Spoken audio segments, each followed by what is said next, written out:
Hey folks, Devin Hillsdon-Smith here. A quick word before the episode begins.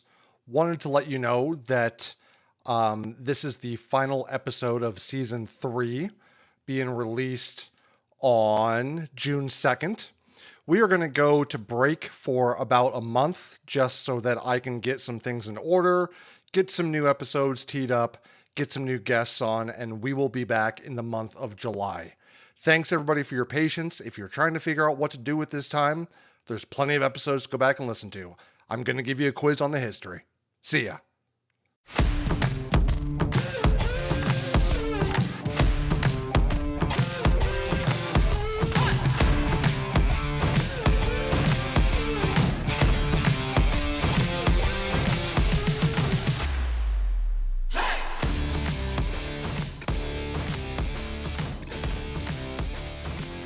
All right, folks, welcome to Site Selectors Are People 2, the show that brings a personal touch to the world of site selection and economic development. I am your host, Devin Hillsdon-Smith, as always, and today is another installment of Stories from the Road. And this is a special one. Today we are joined by Jim Plump. I'm going to call you a true titan of industry. You have served as the executive director of the Jackson County Industrial Development Corporation since its very beginning in 1984, right? That is correct. All right. Well, welcome to the show, Jim. Glad to be here. Awesome. We had a great lunch a few minutes ago over there at, what was it called, Rail? The Rails downtown Seymour. The Rails downtown Seymour. Yep. Yeah, and we had to get out of the car and we had to walk across the rails. It's the full immersive experience. This has nothing to do with economic development, but it does. I've actually been at Rails and had a train stop. They had called in an order. The train stopped, blocked some traffic for just a few minutes to get lunch delivered to them by a waitress who went out, climbed on the the engine, and made change, and they were on their way. Was that CSX? I'm not saying. You're not saying? You're not saying? I actually had one time when I was working at the IADC, it was either Christmas Eve or New Year's Eve. I always got these random calls, on the holidays, companies in emergency mode because they hadn't planned, right? Well, I got a call from a mayor in a community up in Northwest that I will not name. And they said, Devin, I know it's a holiday. I know this is ridiculous, but they said we've had a Norfolk Southern train, so I will call out Norfolk Southern on this one, that has been parked, blocking the intersection. They've been sitting there for 45 minutes. You want to know why? Because the engineer had to get out to the McDonald's right there to grab a meal. And so he blocked traffic on the major thoroughfare for a good 45 minutes. He must have sat down to eat. It's not, certainly wasn't to go, huh? No, it was not. It was not. But back to you, Jim. So for the audience that doesn't know Jim Plump, Jim, how long have you held your CECD certification? I got certified in probably 91, 92. So it's been a minute. Been a minute. So you've seen that certification change over time? When I first got it, it was a CID, Certified Industrial Developer. And then they went to, you could carry either a CID or a CED. And then they went to CED, and now they're CECDs for Certified Economic Development. Gotcha. Okay, so that's even changed over the years. And now don't they have an entrepreneurial level as well for the CECD? Perhaps. Really stay on top of your profession, Jim. Yeah, I do. I try. Great. But it's probably because you've been a little busy. So I'm just going to say this. Jim is one of the most humble people I know. So he's going to say, well, no, that wasn't me, but I'm going to make claims here, and he can take a drink of his water or whatever's in that cup while he's just listening to me talk about him. So under your leadership, or at least since you started, Jackson County has transformed truly into a global manufacturing hub. We were just talking about it at lunch. How many Japanese companies do you have in the county? 7. 7 in one county. How many are in the region? We have a 10-county regional marketing group, South Central Indiana, and in those 10 counties, we have more than 50 Japanese companies. That doesn't include European or other, but just Japanese. Right. So truly global here. Indeed. And rooted in manufacturing. The massive international player that we were talking about at lunch and that I'm sure everybody knows is Aisin. right? And they showed up in 1986. And they've expanded since then. They're now in both Seymour and Crothersville, right? And what are their different operations? So what's in Seymour? I know you said in Crothersville, it's chemicals and drivetrain. Yeah, in Seymour, Aisin's first U.S. manufacturing operation was here in Seymour, and it is Aisin USA Manufacturing, or AUM for short. And what they do, a lot of body components, just all types of body components for the automotive industry. They're a member of the Toyota Motor Group, truly a tier one supplier. From there, several years later, they added a component, ADI, Aisin Drivetrain Inc., and that's in Crothersville. That's exit 36 as you're heading down Interstate 65. And they do, as the name would imply, drivetrain components, and they have been very, very involved with massive investments over the past 4 to 5 years for electric vehicles and electrification of cars, coming with different pumps that obviously are different if they're electric versus if they're internal combustion engines. And then they also added another component down there called Aisin Chemical, and they make sound damping material that goes in the floorboard of your vehicles to hold down the road noise. They also are involved in a few other products. And then back in Seymour, they decided and built their I don't want to say U.S. corporate headquarters but this is the headquarters of Aisin World of America as well. So Aisin World, Aisin USA, Aisin Drivetrain, and Aisin Chemical, certainly one of the most important projects that we had the opportunity to work on. Absolutely. And it shows to this day, right? I mean, let me ask you this question. And the topic, by the way, of today's podcast, I forgot to start with that, but we're going to be talking about community champions. And I thought it was a great topic to have with Jim. He's been around since the 1980s in this role, has seen how champions in communities are critical to getting projects to move forward, not just the economic development group, but all of your workforce partners, your technical partners, but also your corporate partners, right? With Aisin having come in here, it became a lot easier to, not easier, but it was a little more established that you might get more Japanese investment. They provided, they were a wonderful calling card. Yes. Because as we spoke earlier off the air, Aisin is worldwide in the top 10 of automotive components. And so they're known worldwide. And for Seymour, Indiana, Jackson County, Indiana, to be able to go into other companies in Japan, to go to companies in Europe, to companies in the U.S., and say, and they talk about, as you well know, as a site consultant, talk about some of your recent projects. Who are your companies there, and are they growing? And to be able to play the Aisin card was very, very critical and led to a lot of other successful projects. What caused them to choose Seymour originally? Well, funny story. We had in 1985, we had the opportunity to host Toyota when Toyota was looking for a site for their assembly plant, that ultimately went to Georgetown, Kentucky. And I like to think that we did a nice job showing what we had. We have a nice site. We're right on Interstate 65. And we did all the right things. And I think that certainly helped when Toyota then went and talked to their Toyota Motor Group companies, and they're looking at different locations. And it came down to, I was told later that they were deciding against Seymour or a site in Tennessee were the two finalists. And the person that ultimately was the initial plant manager, his vote was for Tennessee, but management back in Japan said, we like Seymour better. Really? So, yeah, that's how it came down. It literally came down to, and the guy that was going to be running the plant was saying it makes more sense to be down in Tennessee for whatever reason, and leadership still said, you're going to Seymour. Exactly. Bingo. I mean, what do you think caused them to have that difference of opinion with the eventual plant manager?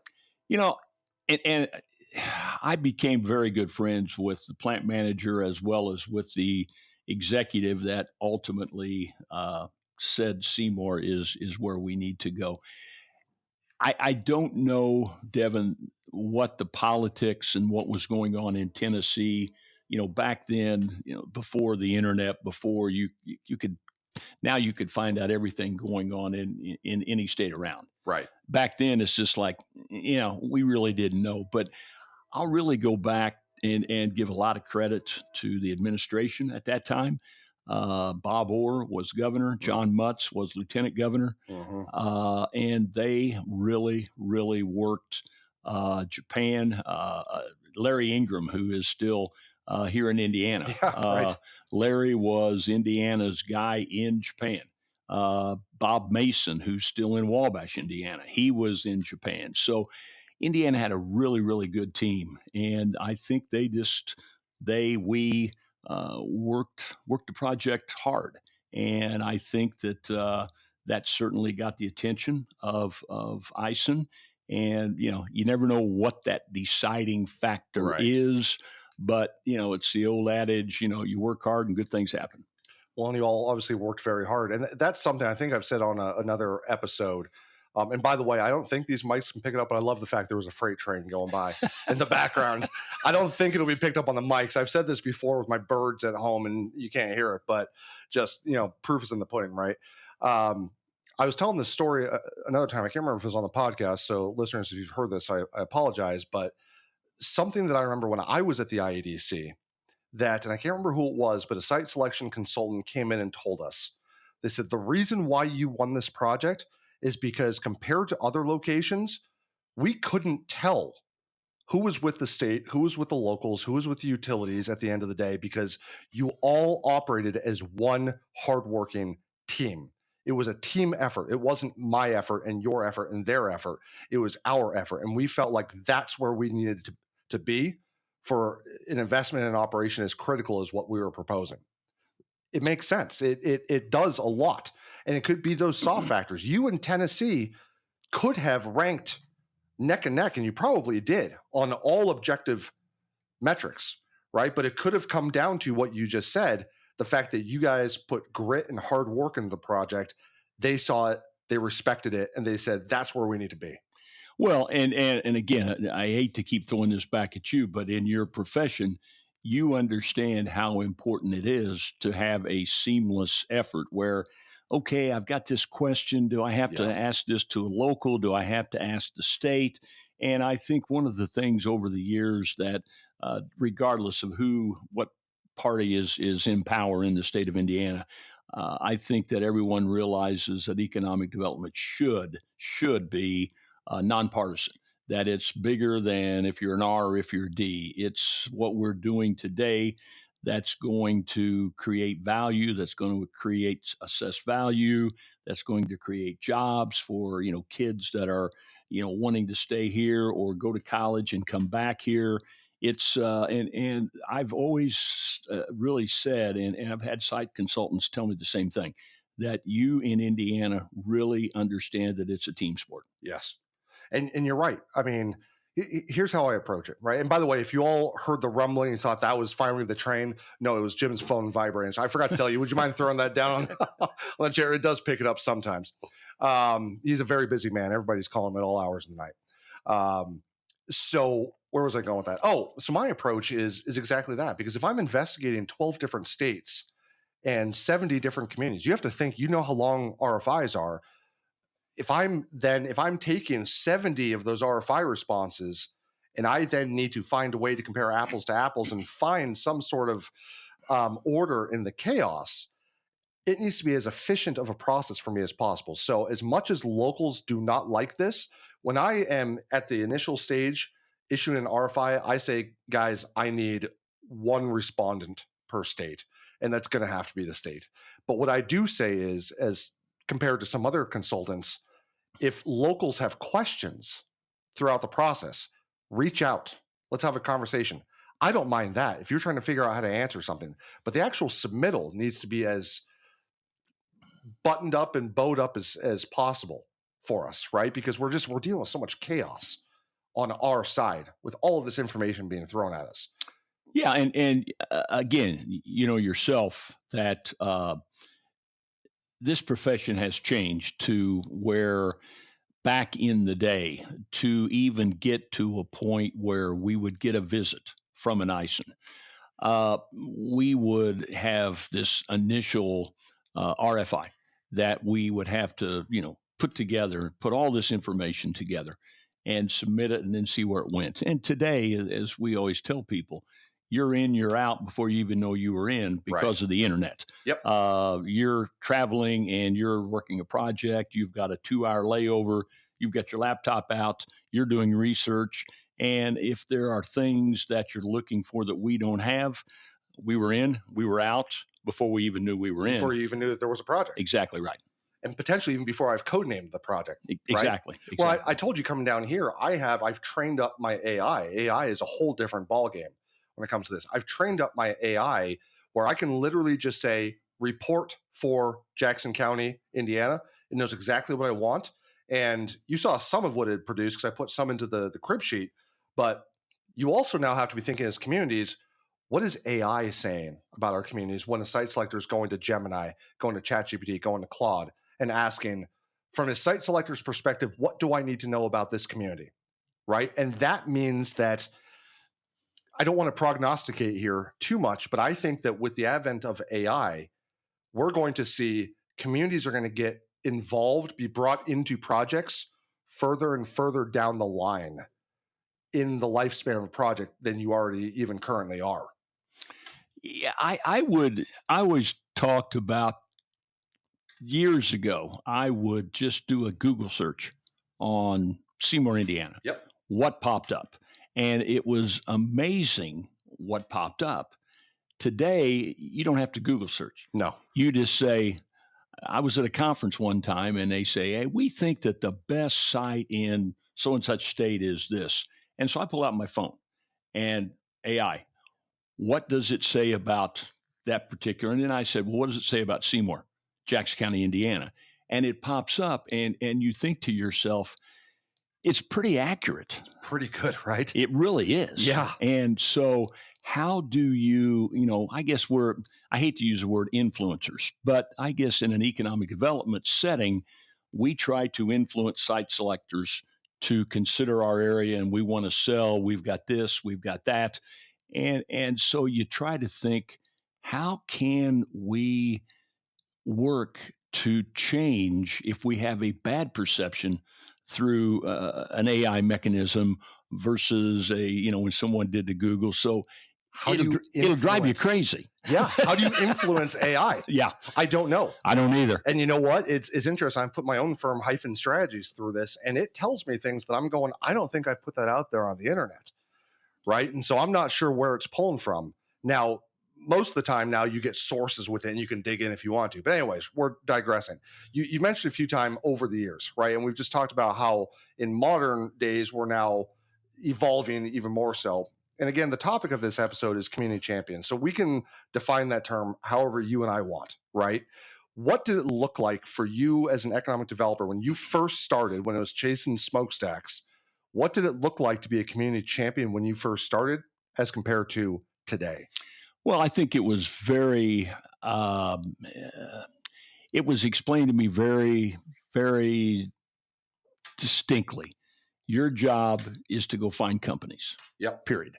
Oh, and by the way, while you're finding companies, make sure you take care of our local companies because someone is also recruiting them while you're out recruiting and you don't want to have a, net sum zero. So I think that the projects that we work to attract the various companies, that was a win and pure and simple.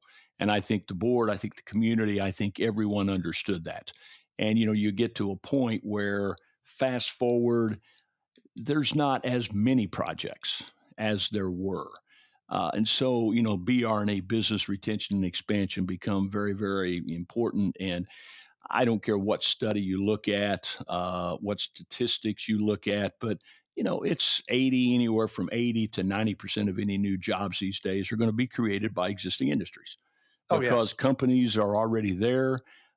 Companies are risk averse. They don't want any risk. They're in a community. If you take care of them and work with them, they'll probably grow. They're your job creators in the future. So it's a little hard now, Devin, to say a win back then was very easily defined. A win today is not that easy to define. But we put a new training program in place. I mean, that's a win. But the overall scheme of things to the community, it's like, what have you done for me lately? And you just have to realize that that's the nature of anything, be it a sport. You won last year. Did you win this year? Pacers. Yeah. Yeah, Pacers. They're not doing well, folks. They're not doing well. By the time this episode airs, let's hope that this sounds wrong. But as of March 31st, they're not doing well. They are worst record in the NBA. Oh, fantastic. Yeah. Okay. Go Hoosiers. So, but yeah, I mean, it's still the same. Keep your eye on. That's why strategic plans are so important. What do your stakeholders want you to do? What do your elected officials want you to do? What do companies want you to do? Because Right. you always have this. I don't want to say challenge, but it is sort of a challenge. You have a company that you get low unemployment, and it's like, why on earth would you want to bring in a new company to compete against me?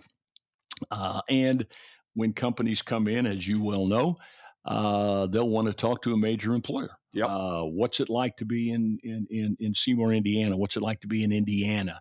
What's the climate?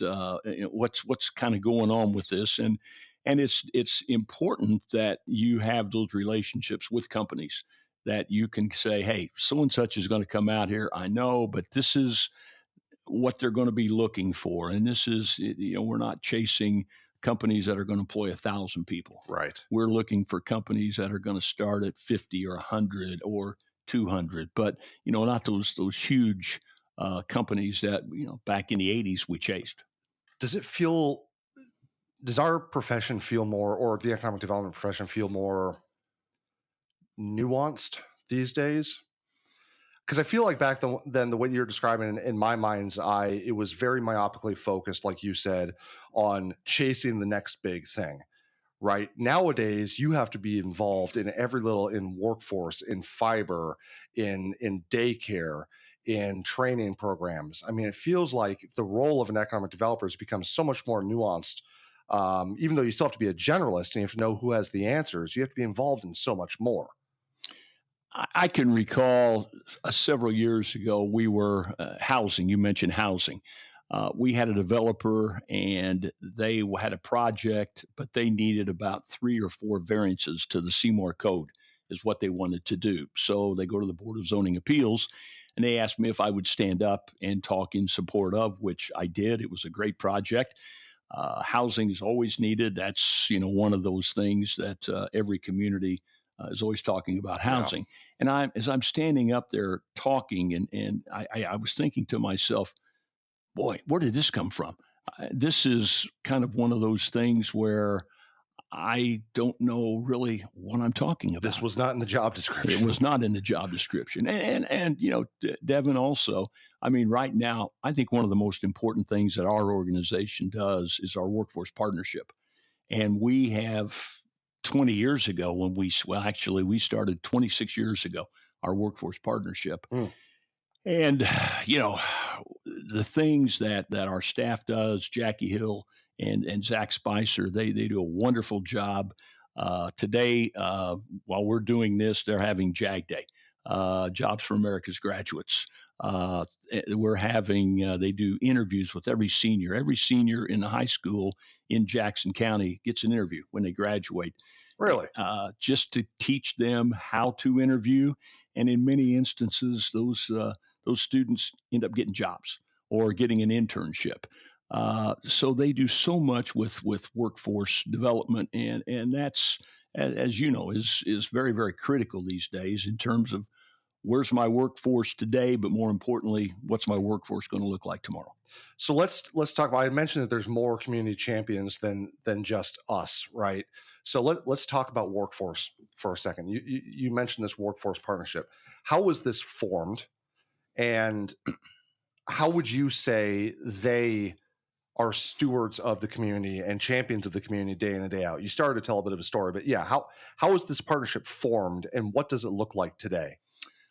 We had, after a strategic plan, it was apparent that there was a gap, that we really didn't know, our organization, what the schools were doing, what the industries were doing, and they didn't know each other. So we got together and we went to the companies and say, hey, if we put together a program that would improve the workforce for you, will you help us fund it? And they said, absolutely. We went to the schools and we said, will you be involved in this because, you're producing the next generation workforce for these companies? And would you, as an example, will you send some of your teachers into the industries so that they know what's produced here? And you get the pushback, and this is again several years ago. We have a wonderful relationship with all the administrations these days in the schools. But back then, it's like, well, I don't know if we can do that. We'd have to get substitute teachers, and so we said, what if we paid for the substitute teachers? Oh, which we did. Really? Yes. And the school says, well, I guess this will work. Yeah. And so the schools were able to take teachers and place them for a day or two. And now we do it in the summer. But back then, it's just like, I don't know. I mean, it's like, so. Your question was really that good old sales adage, how do we get you to yes? Exactly. They said, if you can get a substitute teacher, you said, done. Yeah, we'll pay it. And we'll pay it. And we did. And now it's run in the summer. Mm-hmm. The summers. Do you have any stats off the top of your head what this has done for the local employment base? No. I mean, that's one of those situations where we always try to, what numbers, how can we benchmark, what we're doing? What was it before? What was it after? And it's more, it's hard to come up statistically with what this has done, although we get companies that will say, hey, that's great that we had all these teachers that came out. We were able to. We have teachers that will come and say, man, I didn't know that, this company produced this. And so actually what our workforce partnership does is we require the teachers, if they're going to go through this program, we make them, write a paper and say, really? And you give the teachers homework. Yeah. And say, what did you learn that you can take back into the classroom, and how will this change what you do in teaching to prepare these students that are going to go into the workforce? Fantastic. Yeah. So with everything that's going on, you've got 40 years of experience doing this. I'm old. Well, there's a reason why I'm hosting you after the History of Economic Development miniseries. And I understand. Yeah. I love the timing. Yeah. No, but seriously, how do you these days, and maybe it's changed over the years, but how do you manage your time to ensure that you're still moving the needle every day as the community champion in charge? In charge, yeah. Well, I think some things have never changed, and other things have totally changed. And by that, I mean, when you go back to why has Seymour, why has Crothersville and Brownstown in our communities, why have they been successful and growing? Well, we had nothing to do with the fact that we're 1 hour south of Indianapolis. We're 1 hour north of Louisville, Kentucky. And we're 90 minutes west of Cincinnati, Ohio. That starts with a pretty good triangle of metropolitan areas that you can get to in an hour or under. And not only for things to do there, but for workforce, because, our workforce, this is a rural area. I mean, Seymour population, 25,000, give or take. Is that it? Yeah. So, it's like we still don't have what people coming out of college. They want a metropolitan area. But if you're on the south side of Indy, you're on the north side of Louisville, you're 40 minutes, 45 minutes away. And you know yourself, if you live in the suburbs of Chicago, or if you live in the suburbs of Indianapolis, Right. You can be 40 minutes away, 45 minutes away from where you work. So I think the basics of our location, the fact we're on Interstate 65, US 50, the crossroads of southern Indiana. We have two railroads that we've referenced already that's how Seymour was formed back in the day, the railroads. We have those things haven't changed. And those are still important to a lot of people for the manufacturing process, raw material in, finished goods out. It's great for HR. As we mentioned, you can live in a metropolitan area and still be here. So those things haven't changed, and there's nothing that we did to make those things happen. But we just capitalize on the geographic area and all of that. What has changed is and how we kind of continue to move the needle is just as we talked about the workforce partnership. Right. It's like, okay, that's really important. And we probably, Jackie spends 100% of her day working on workforce. And I think it's one of those things where we just partnered through the READY grant program here in Indiana. The state of Indiana is putting money in communities for projects, and we do not have any post-secondary in Jackson County. Ivy Tech is in Columbus, but we don't have their physical presence is not here. We team with Vincennes, and we have worked with them, and they now do a maintenance training facility. We continually would hear companies say, we really need maintenance people. And so we went to Vincennes. We convinced them to come. We had several companies that stepped up and wrote some checks and said, we want this, we need this. And we have seen close to 200 workers that have gone through this program now. This is now about to go into its fourth year. And you just look at that, and that wasn't on your bingo card 10 years ago. No. But so you think about that, and it's just like, that's pretty important stuff. And that's, we think, kind of moving the needle. And so it sounds like the majority of your time, maybe it's the best use of your time, is not necessarily, you still have to do the transactional work of the RFIs, right? But very focused on the strategic partnerships. Absolutely. If there's one common word in economic development that everyone knows, it's partnership. You can't do this yourself.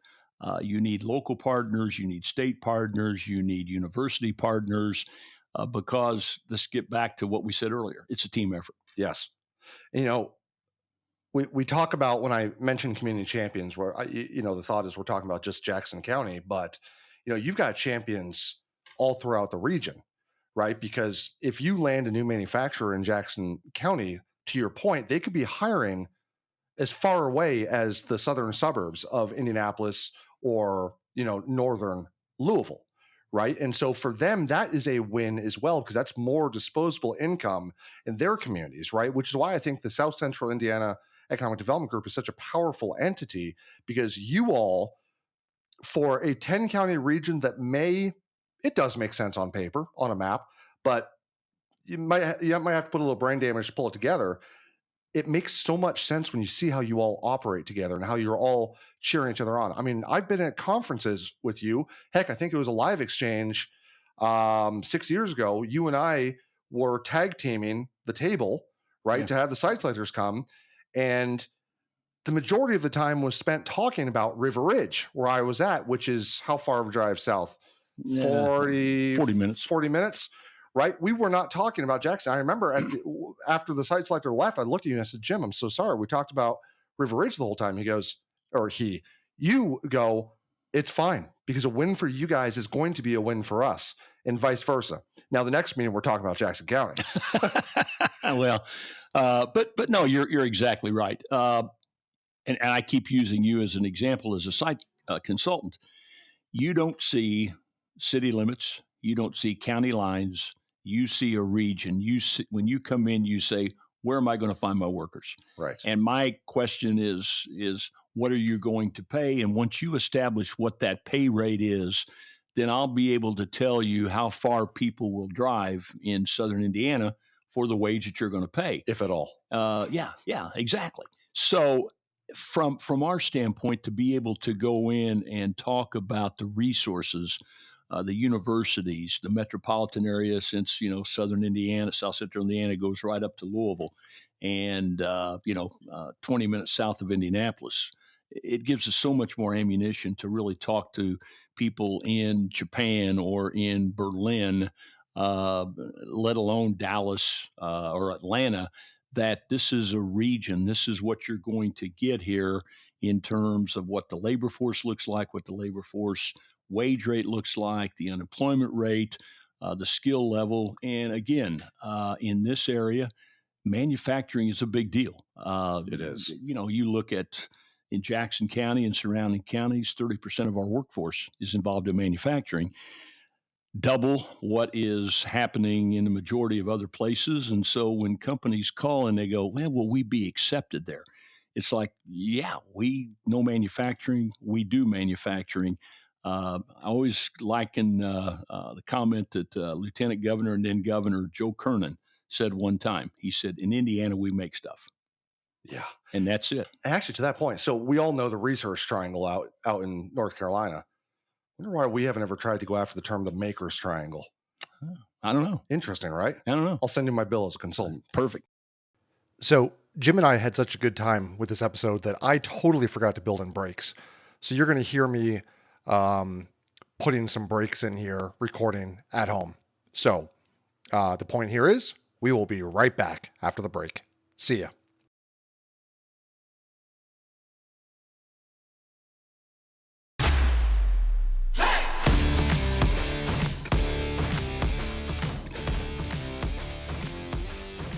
A champion has both a sword, which we've been talking about, and a shield. Jim, how have you, in your community champion role, protected your community against the wrong types of projects in the past? Very, very interesting question when you kind of look back at the history of what we have done. And there have certainly been projects that have asked for information. And it's just like, if we do not, and when I say we, this is not Jim Plump doing this. This is we, our board. This is we knowing the industries that we have here. If we feel like there's a project that wouldn't be a really good fit, we just basically upfront talk to the company and say, if you want to look around, that's fine. But, we really don't know that this is going to be a good fit for either one of us. Right. We'll have and not that we. So honest, upfront, transparent. Exactly. Expectation setting. Why start down a path that at the end is not going to be good? Right. One good thing about having done something for 40 years, I don't need practice. No. So why would we really want to get involved with a project that we on the front end don't feel like it's going to be a good fit? And we talk to the company and we're very upfront with them. Have you ever had to be more aggressively defensive, AKA I'm thinking speculative developers coming in and you're going, this is not the right fit, but they're not asking us for anything, and you had to pull some strings? That you want to talk about or that you will talk about? Well, we've had some, but to be real honest, the vast majority of site consultants, the vast majority of developers that will come in, if you sit down and just say, okay, what do you want to do? And where do you want to do it? And I don't care whether it's a data center. I don't care if it's a solar farm. There are values to all of this. Now, they're not popular, but so we need to sit down. We need to figure out from you, number one, why you want to do it and where you want to do it, and be very honest that I don't think that you're going to get a lot of support in Jackson County or surrounding counties for what you want to do. I brought up the speculative development side because I don't know if I ever told you this story, but when I was at River Ridge, the River Ridge Commerce Center. My role down there, I was head of business development. So I was judged based on the amount of land that was sold, amount of new companies brought in, the new strategic partnerships.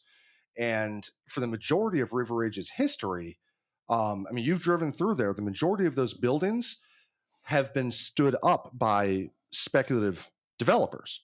Now, you see that the end result is the majority of the companies operating there are logistics, 3PL, picking and packing warehouses, right? I did what you told me you did when you first got into economic development. When I first started River Ridge, I drove around the Commerce Center, and every company that would meet with me, I met with them, said, I'm the new business development guy. It's my job to bring in competition, right? How can I fulfill my mission, knowing that that is a goal of my organization, without screwing you?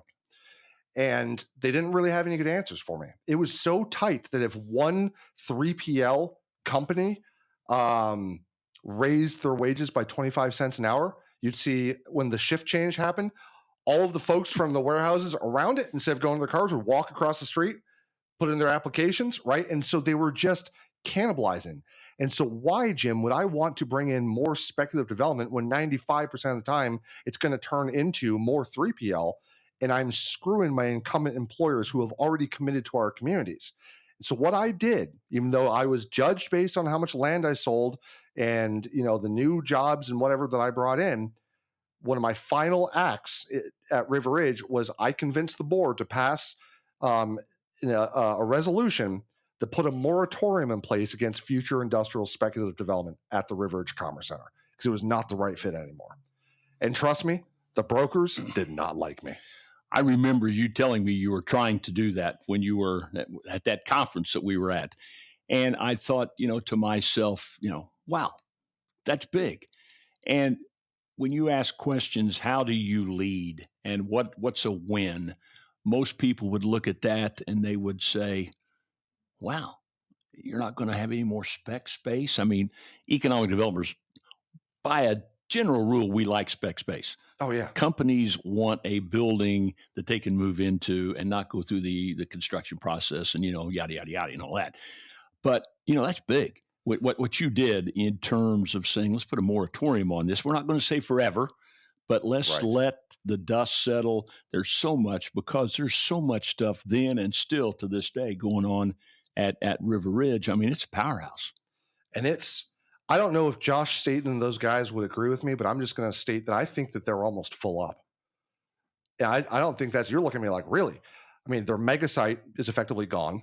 All of Jeffersonville, let's just put it this way, all of Jeffersonville is effectively developed except for the office park and a few outlier parcels. Charlestown is now getting all of that development along Highway 62 right on the front entrance. And so really all you've got is that kind of the back 40 in Charlestown. And a lot of that is encumbered by streams and gullies and limestone and karst features. They're pretty much full up. I don't know that. I mean, they started in 1998, 1999. Oh, I used to know that year off the top of my head. 98. I don't think anybody, given how big that property is, thought they would live to see the day that it was almost full. What you and folks before and after you have done at River Ridge is nothing short of spectacular. Yeah. It's a model that when I go around the country, I talk about it quite a lot, right? If you want to be a community champion, part of that is you need to know what your assets are, and you need to have some sort of control and strategy associated with your assets. And the development authority model is a very powerful model if you can get politics out of the way, right? Because the reason why we were so powerful, we controlled zoning, we controlled design guidelines, we ran the water system, we built all the roads, we coordinated with all the utilities, we sold the land, we were your taxing entity, we were everything that a business cares about. And we also created a learning center, so workforce, right? Very, very, very powerful value proposition. And that was part of the reason why I said to the board, we are not desperate for land sales anymore. Mm-hmm. We're doing just fine.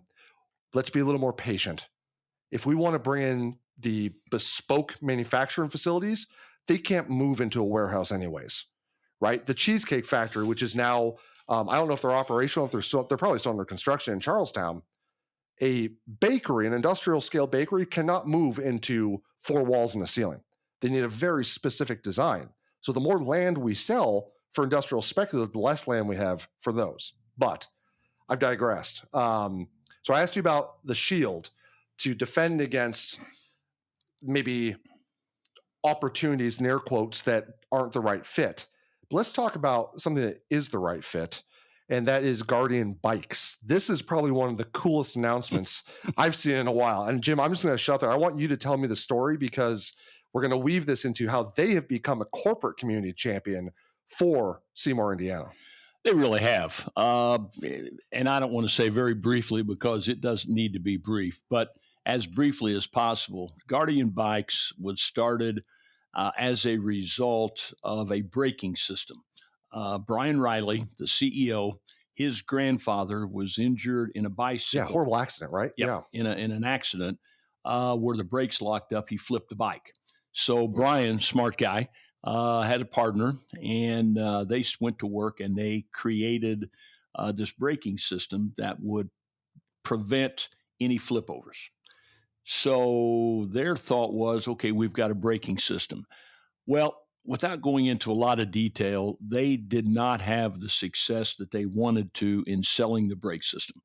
So what they decided to do was, okay, if we can't sell a braking system, let's make bikes. The whole thing. And so they started making bikes in China, which is where I'm told 85 to 90% of all bikes in the world are made in China. Did you know that 82.42% of statistics were made up on the spot? I just made that one up. Well, I just made that one up. Perfect. Yeah, keep going. Great.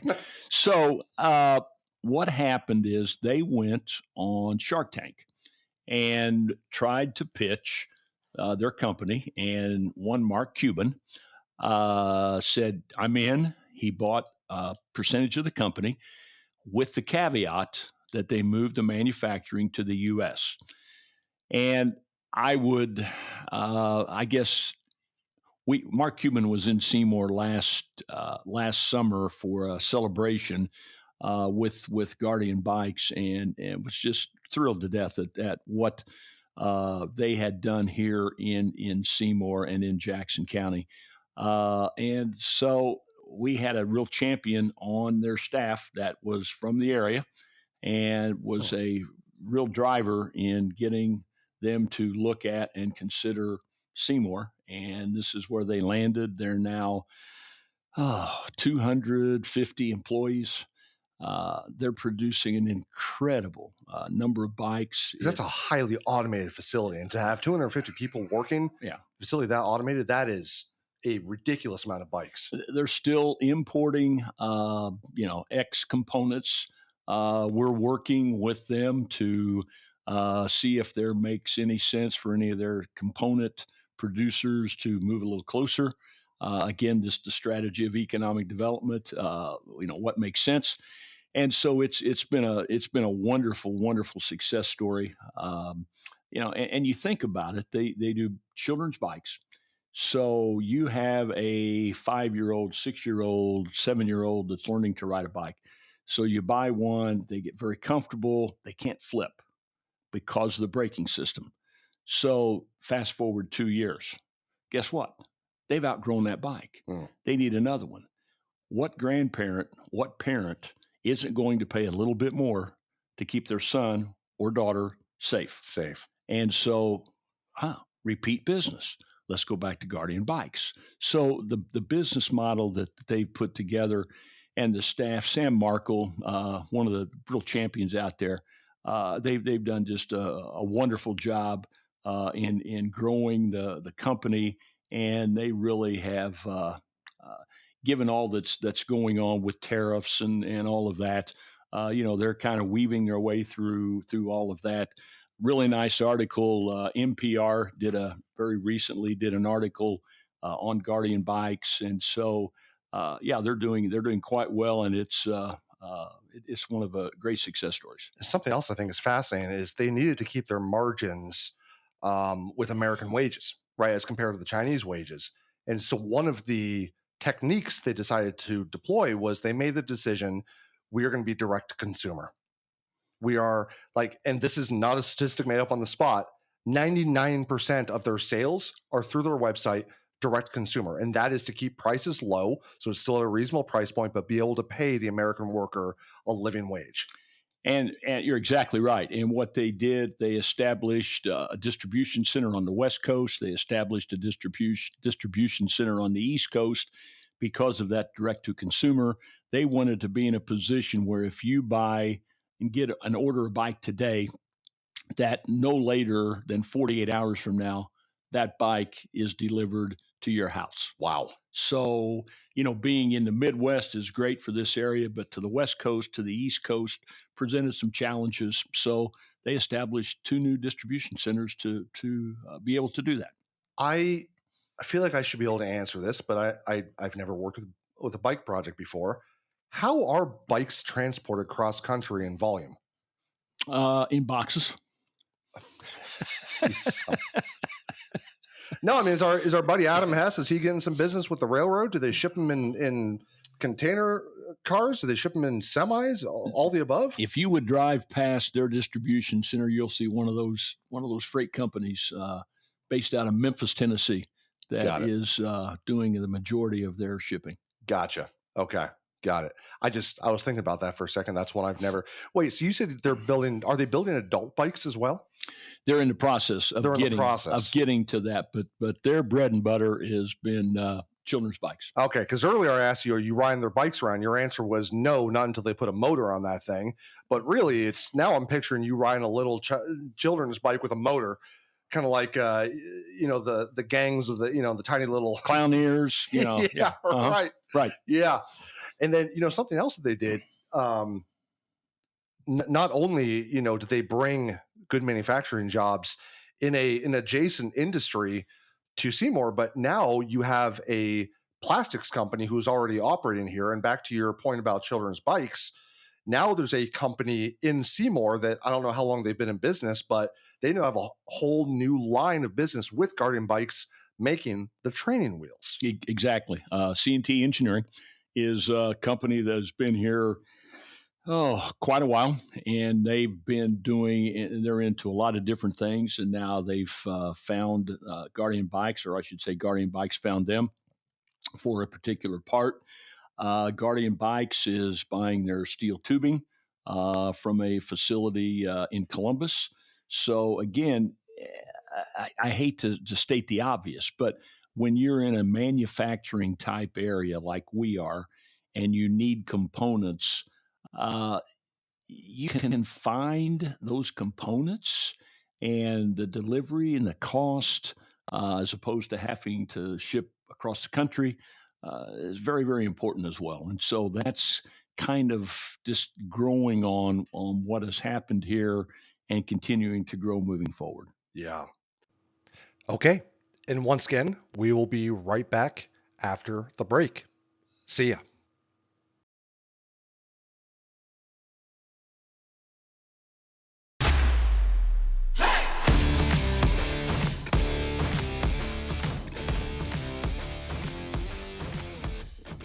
Tell me back a little bit too, but I love this pivot from just pure manufacturing to really automated and get into new things like bikes. Tell me about, back to the workforce partnership, is it VEX IQ Robotics, these tournaments that you all host? I wish Jackie was here today, because she gets very, very excited about this. I think she told me the other day that Jackson County has the per capita, one of those statistics, the most VEX robotics teams in the state of Indiana. We have, again, the champions that we continue to talk about, that these kids love this. I went to a tournament one time. I didn't know what I was getting myself into.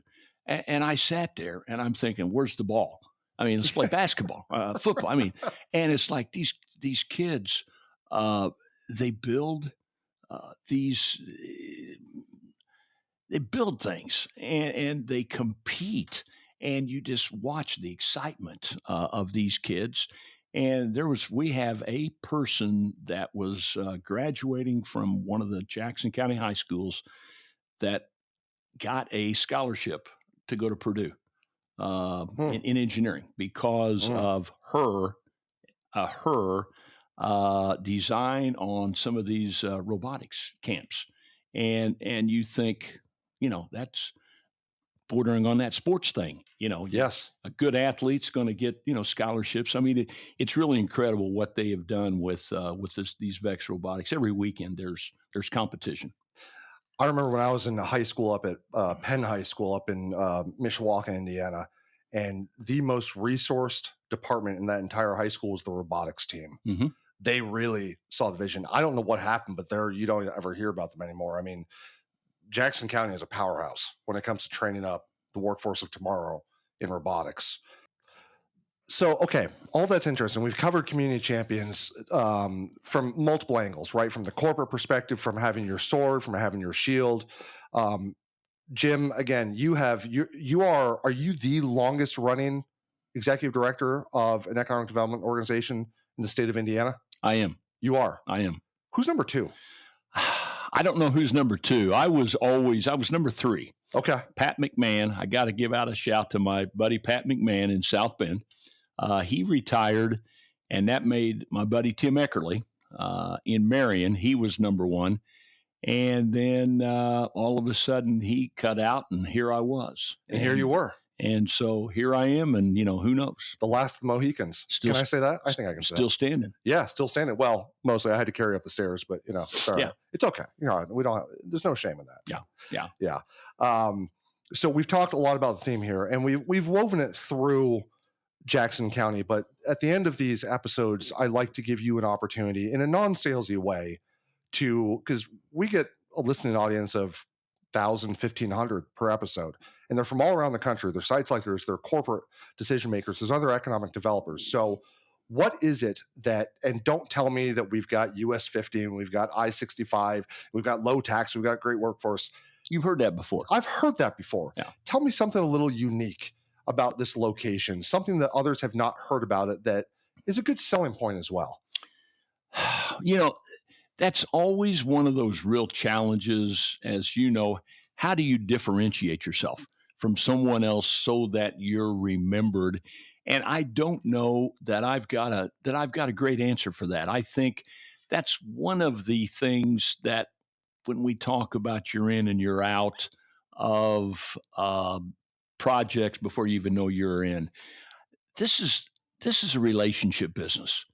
And the more it gets into just the facts, ma'am, just the facts, I think that's important, but not as important as what's going to happen once you get somewhere. And to have that relationship that you build and over the years and you really nurture, and companies understand the passion that we have for what we do. I think that if we can get someone to talk to one of our companies, they will tell you that our organization tries to be very, very helpful. We don't show up for the announcement and then show up for the ribbon cutting and give us a call in 10 years when you celebrate your 10-year anniversary. There has to be an ongoing, that's that business retention and expansion element. So, you're exactly right, Devin. It's like we're on the interstate. There's a lot of communities on the interstate. We're close to this and close to that. And there's a lot of communities that are close to this and close to that. The fact that we are so heavily involved in manufacturing is a key for manufacturers to be able to come into the area and not have to fight that stigma of manufacturing in an area that doesn't want manufacturing, that wants office, that wants life sciences, that wants other things that are very important, but we can't be that. Right. We're not next to an Indiana or a Purdue or a Rose-Hulman, University of Evansville. I got to get my alma mater in there as well. But go Aces. Go Aces. So I just think it's the relationships that we have built up over the years that we try to differentiate ourselves as much as we can on the fact that this is how we do business. You are an execution partner, right? Plain and simple. It's not just about sounding good, saying the right thing. You show up consistently. And that, I think that is a huge differentiating factor, right? You're not just the ones that are there to celebrate the wins, and when things go poorly or when you need things, you're hard to get a hold of. I think, as we talked, and I'll figure I need to throw this out too, because it's very, very important. When I've been to Japan more than 30 times. And so when I go over there, we call on our existing companies. We call on new companies. We call on construction companies, bankers, trading, all the companies in Japan to sell first Indiana, and then you gravitate down because it's just like this is a big world, and we're in Little Seymour, Indiana, so Right. you've got to establish that. But one of the things, again, as we talked earlier, very early on after Aisin located here, uh, several years later, they called and to tell me that Aisin was going to build another facility, and it wasn't going to be in Seymour, but they wanted me to be aware that it was nothing we had done, but it was a corporate decision that they needed separation between this new facility and the facility in Seymour.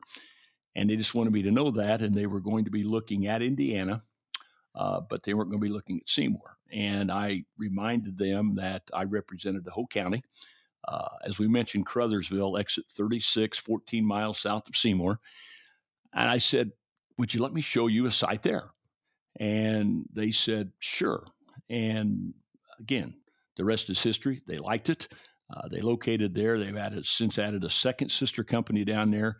And you think to yourself, from a BR&E standpoint, had we not had that relationship, that phone call wouldn't have come to me that they were going to be building a new facility. I would have read it like everyone else and would have thought, what I do wrong?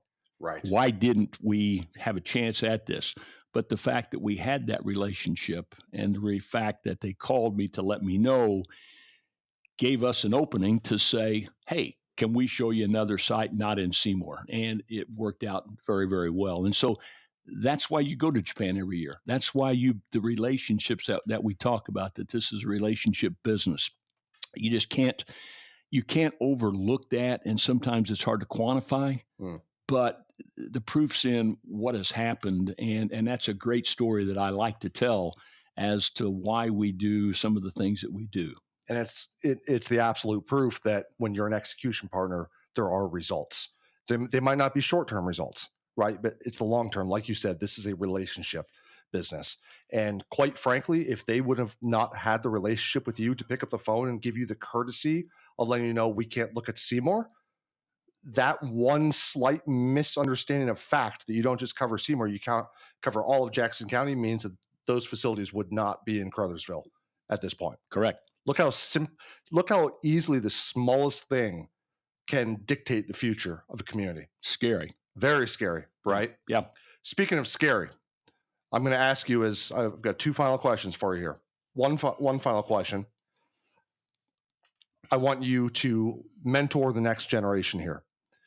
Give me, what is the Jim Plump playbook in short description here that or how should young economic development professionals just getting into the game, what should they be doing to make sure they're setting themselves up for success and therefore setting their communities up for success? Well, two things. And I think number one, we compete in this profession, but you'll find a lot of people who are willing to help.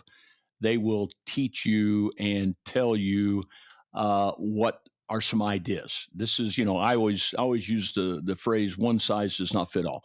Just because we do something here doesn't mean it's going to work in a neighboring county, in a neighboring state, but this is how we do it. And if you can pick something out and make it work where you are, I think that's very, very important. You look at state organizations like the Indiana Economic Development Association.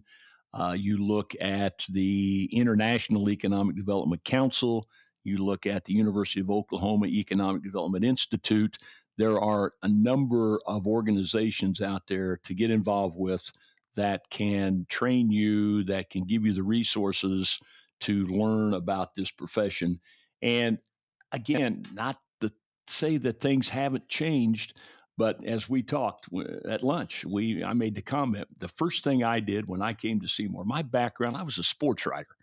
Now, how do you get from, covering IU basketball and all these to doing economic development? I still don't know the answer to that. You don't have an answer how you transferred? Well, I can tell you what the board told me. Okay. I interviewed and they said, well, Jim, we figured that we could hire somebody who knew something about economic development or somebody who knew something about the community.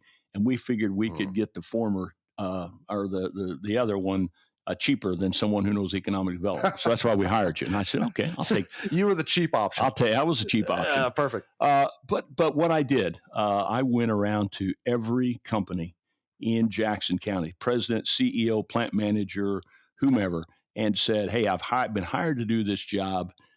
Teach me. What do I need to know? How do I do this? What are things that you need for me to do? And I did it for the right reason, but it worked out even better because I learned from them. But what I also did was I created that relationship from the day one, that all of a sudden, hey, here's a guy who doesn't think he knows everything. He's coming in and he's asking me, and I can help shape his and that organization to be able to be helpful to me and to helpful to the industrial base of Jackson County. So I think the relationships and I think the education it's the playbook. I'm here from the government and I'm here to have you help me help you. I am here to help. I'm here to help. You're not technically government, right? But okay. And the final one. So this is an opportunity. You're smirking. I think you already know which direction you're going to go. You either get to tell me your best fun fact or your best joke. I'm going to give you my best fun fact. Okay. And when you said just kind of be prepared for this, when you talk about differentiating yourself and all of this. So Seymour, Indiana, if you would ask people what they know about Seymour, Indiana, the biggest majority of people would say, that's where John Mellencamp's from. So correct. That is a correct answer. Some might even recall that Seymour, Jackson County was the home of Miss America. Katie Stam was Miss America. Oh, yeah. So she's from here. So, we get these two checks. And then I say, yeah, but did you know that the first train robbery was held in Seymour, Indiana? It gets better. It does get better. The first train robbery, check it out. The Reno gang had the first train robbery in Seymour, Indiana. But that's not the cool part about it. The cool part about it is in 1956, a movie was going to be made about the Reno gang. And right about that time, as legend has it, there was this young singer who released a song called Love Me Tender. And he had been cast in the role of one of the Reno brothers for the movie. So all of a sudden, the Reno story starred Elvis Presley, and it was called Love Me Tender. And it's about the Reno gang, first train robbery, Seymour, Indiana. That's all I got. Boom. Boom. That's a great one. I'd say mic drop, but don't drop these Shure mics, please. Yeah. Yeah. Very good. Do you also have a joke? None that I can tell. Okay. That's why I haven't told many jokes on here either. Yeah. So, yeah. All right, ladies and gentlemen, this has been another Stories from the Road. Again, couldn't be more pleased to have Jim Plump on. Because I am ending this, I'm going to say, just for you all to understand, when I call him a titan in this industry, you have a Sagamore of the Wabash, and he has also received the IEDA Lifetime Achievement Award. So a true expert veteran in this game. Couldn't be more pleased that you came on, Jim. Well, I appreciate the opportunity. And again, I always tell people one of the highlights of my career not only is the success that we've had as an organization, but the places I've been, but more importantly, the people I meet that are going to be friends for the rest of my life. And obviously, Devin, I count you among those people. When you first came, we worked with you when you were with the state in the ombudsman's office. You helped on some of the projects, Certified Tech Park. I'll always remember that. And me both. And then when we welcomed you into the region down at River Ridge. So you're a good friend. I appreciate all that you do and have done for the state of Indiana. And thanks for the opportunity. Awesome. Well, folks, this has been Site Selectors, or People Too. As always, I'm Devin, your host, and Jim we'll have you back on another 40 years. Does that sound good? Good luck with that. Okay, buddy. Can we pre-record that? Yeah, we can get that done. Well, yeah, we'll just do back to back here. No, it's getting a little warm. All right. Thanks again. Cheers, everyone. Hey, so this is Devin from the future, sitting in my office in late May when we recorded this back in March. Thanks again, Jim, for your patience as we got through the Architects of Prosperity, the History of Economic Development miniseries. Just as a reminder, we are now wrapping season 3, and we will be back in about a month's time in July with the beginning of season 4. If there are any companies out there that have interest in placing an ad in this podcast, please reach out. The email address is devin@strategiesllc.com. And trust me, you can get in with ground floor pricing. Couldn't be a better value. Thank you to everybody for listening through season 3, season 2, season 1 from the beginning. This is a passion project, and I couldn't be more pleased that we will be entering season 4 here coming up in July. Talk to you soon.